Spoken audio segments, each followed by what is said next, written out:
Well, good morning. It's Friday. Here's what I've learned. Wait, let me just back up. Here's what I've learned. I need to just get up and get out in the mornings. Kind of slept in today a little bit. And what happens is when I sleep in, I have dreams. And when I have dreams, they tend to be about her or, how my life has changed. They don't tend to be happy dreams. I don't wake up feeling refreshed.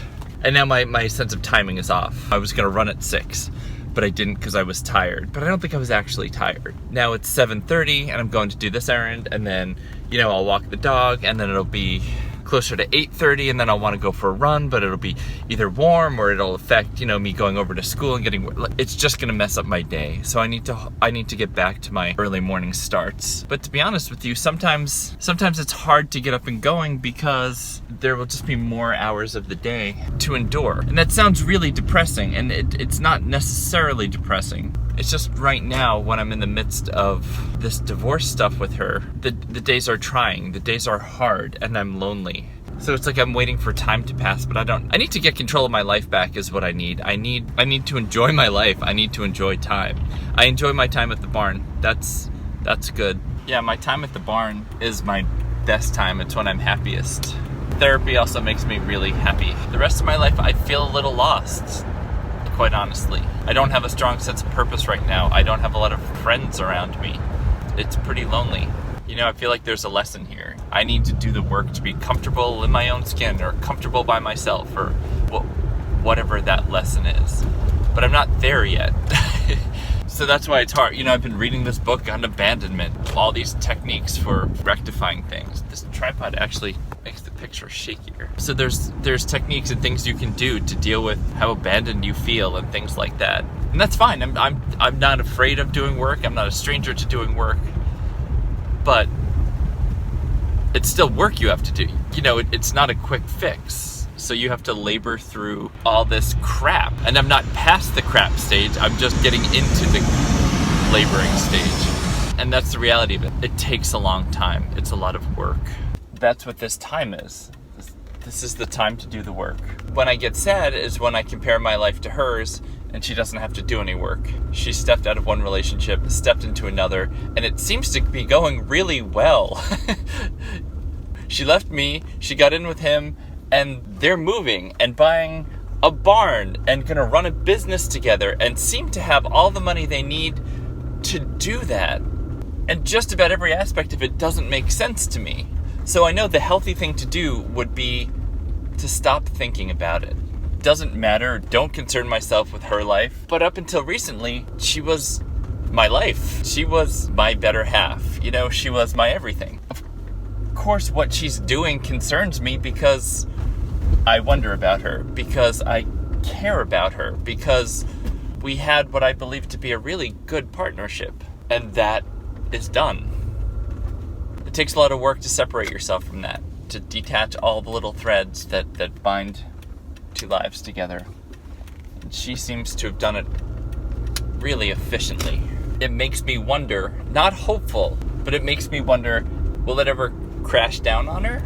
Will it ever hit her what she's done? Or is she so efficient and kind of clinical that she could just sever everything in the ways in which she seems to have? Like, is it just done? Is it like, did she cut it off, move on, and it's just done? How do you do that? How does a normal person do that? I've read enough stories and anecdotes that show people do it, and people seem to do it all the time. The nature of being blindsided by something is crazy making, because I feel like a competent, smart, attentive, sensitive adult. I'm a really good partner. I was great in that relationship, and I didn't see it coming.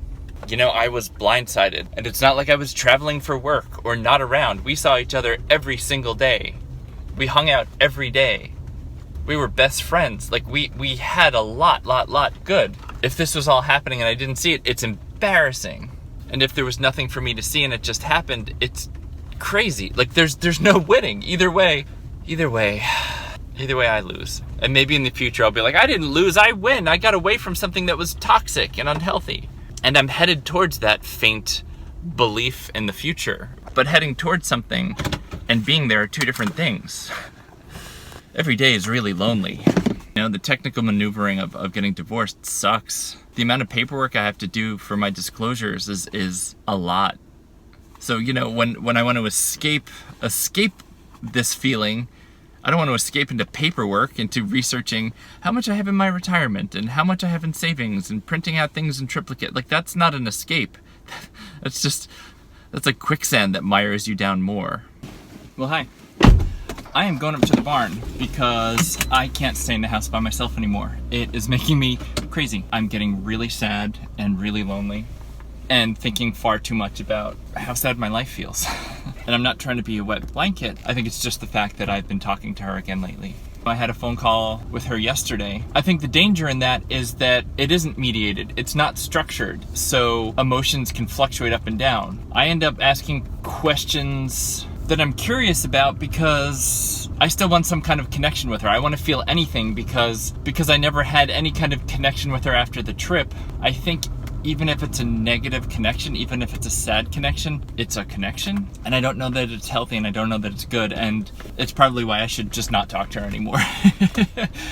And I know it's circular. I go round and round about not talking to her and getting healthy, but I've known that we'll need to talk through the process of divorcing because it will be necessary. She's consistently not her. She's consistently the person she's been since she got back from the trip. Somebody who doesn't want me, doesn't need me, isn't coming back, doesn't love me, doesn't want this life, isn't affected by me, at least outwardly so, even though she claims, you know, I don't know what's going on with her. There's nothing that makes me feel at all connected to her, or like I know her, or that she's watching out for me. So then it brings you back to that turn of, how did she shut off so quickly? How is it here? So I vary back and forth between being strong and independent and desperately alone. And it's, at least not to my knowledge, I can't find the pattern yet. I don't know exactly why one day it's like this or one day it's like that.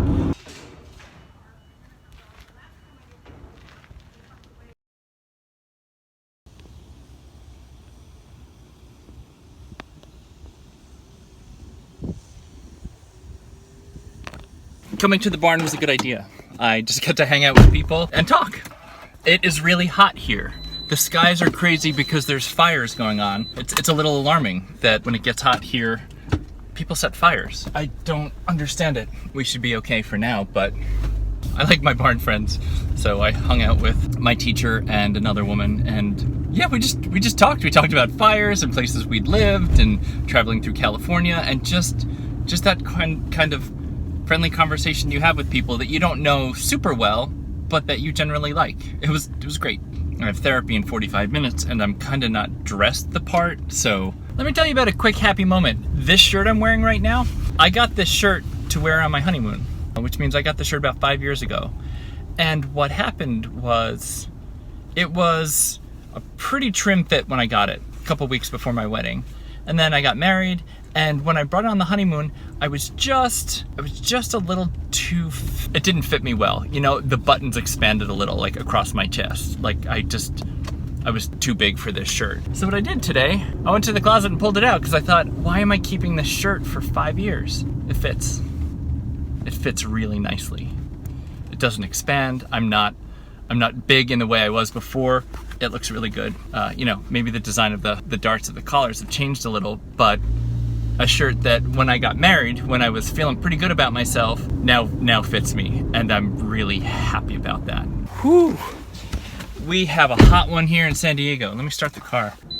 All right. Oh, Hamilton. That was really good. It was definitely a more upbeat session. I got a little choked up maybe 3 times, but no actual tears. So I don't know. I hope that's okay. I definitely had an ups and downs. The car says 112 degrees. Holy crap. Maybe I'll keep this short because I don't know that I want to sit here in the 112 degrees for that long. Yeah, it was definitely a more scattered session today, just all over the place, you know, talking about the phone call I had with my wife and how she pushes, and me remarking about how fast this is going and questioning, like, am I crazy? Is this not going super fast? It was good. I think secretly what I wanted was, I wanted her to kind of dish with me and be like, yeah, it's crazy fast. She's nuts. But that's not her job. And that, like, I respect that she doesn't do that. She's helping me appreciate that, yeah, this is faster than I can handle. So regardless of if universally it's fast or not, it's too fast for me. And secretly, I think it's too fast for most normal people. 4 months, that's bonkers. I think she has concerns for me and how, like, she won't be here next week, so I have a 2-week stretch where I won't talk to her. And she's worried about me and how I'm gonna spend my time because it's been hard. So I need to do the work. I need to backload or front load or just keep myself more active. Maybe I should work on that tonight. I'll work on my disclosures and I'll work on just coming up with stuff to do every day so that I don't just sit at the house and watch YouTube videos and sink while my wife is off on a wonderful horse trip with her best friend. I'm so grateful for my therapist. She's wonderful. It's such an interesting situation. I wish we were friends. I like her very much, even though and that's the problem. I don't know her. She knows so much about me. I've been more honest with her than anybody. And I'm sure that's everyone's experience with the therapist. But I was so open with my wife and she's broken my heart and gone away. So now I'm super open with my therapist, and that's probably the problem of the whole thing, is that you feel close to someone that you're really open with. I'm grateful for the situation I have with her. I'm grateful that she listens and cares and wants to make sure I'm going to be okay.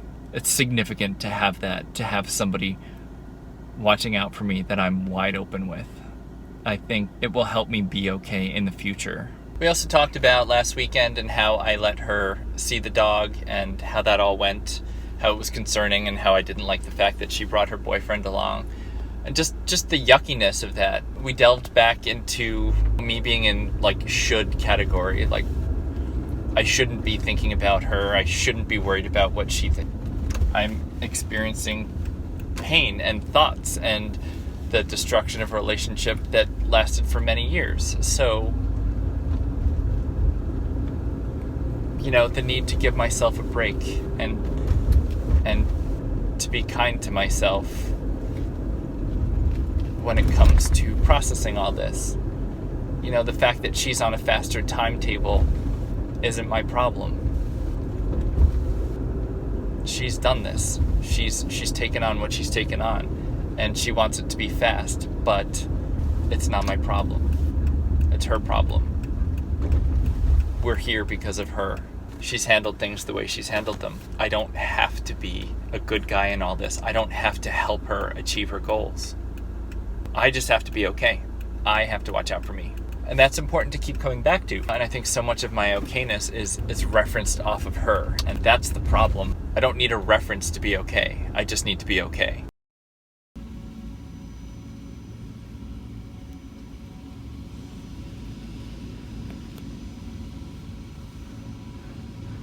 When I got home from therapy and frozen yogurt, we just kind of hunkered down. I watched the other 2 Jason Bourne movies and worked on my financial disclosures and just had a day inside. We had the AC on for the first time probably since last year. Oh, and I also looked for apartments. There's no shortage of cool places to live. It's just that whole money thing.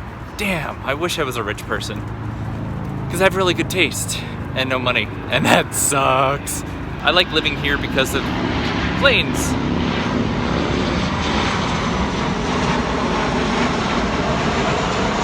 Yay! It's the gorgeous weather. It's that, like, the beautiful coolness you earn by suffering through the hotness. We usually have it pretty easy here where it's just pleasant. But hey, look at my shirt. Like, isn't that nice? Yeah, this is my honeymoon shirt that I never wore because I was too big. And now I'm not. Even, yeah, I told my therapist the story and she's like, oh, it fits you really well. It's really nice. And I was like, hey, thank you. She's great. I really enjoy talking to her. I'm in that weird state now where I'm like, spending money makes me feel okay. And that's dumb. That's dumb, I know. But, all right, well, taco stand fail. It seems everyone else on earth had the same idea I did. So, God, there's probably a 20-person line for burritos. And they waited for 5 minutes and the line didn't move. And I thought, no. So I'm gonna take myself up to Hopongo's, my favorite Mexican place that used to be our Mexican place that I'm still working on reclaiming to make mine again. Lobster burrito, yes. All right, good, the evening is set. I know what I'm doing. It should be good. Oh, it is beautiful out in the sky. Like, it's just an incredible evening. It feels good. Like, the air feels good to breathe, and I'm happy to be alive. Which sounds dumb, but it's true. Like, I just feel okay right now. So I'll take that for a little while because I don't always feel so great. Cool, I'll see you later.